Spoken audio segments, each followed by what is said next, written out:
শুধুমাত্র এই দোয়াটি একবার পড়েন, আল্লাহ তাআলা আপনার 90 বছরের গুনাহ মাফ করে দেবেন ইনশাআল্লাহ।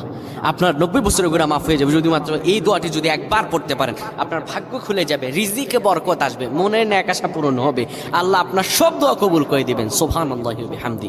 এত ফজিলত, এই দোয়াটা আপনারা শেয়ার করে দিবেন। এই যুবকেরা, আমল না করেও সওয়াব পাবা। তোমার একটি শেয়ারে, একটা বাটনে প্রেস করে তুমি সওয়াব পেয়ে যাবা। কারণ তুমি আমল না করো, অন্য কেউ যদি তোমার শেয়ারের বদৌলতে আমল করে, সওয়াব তুমি পেয়ে যাবা। নবীজির হাদিস।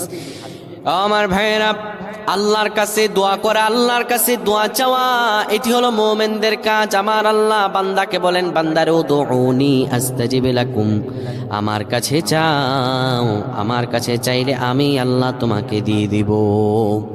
কেউ যদি একবারে দোয়াটি পড়তে পারে, দোয়াটি হলো রব্বি ইন্নী যালামতু নাফসি ফাগফিরলি। কেউ যদি এই দোয়াটা একবার পড়তে পারে, আমার আল্লাহ তাআলা তার 90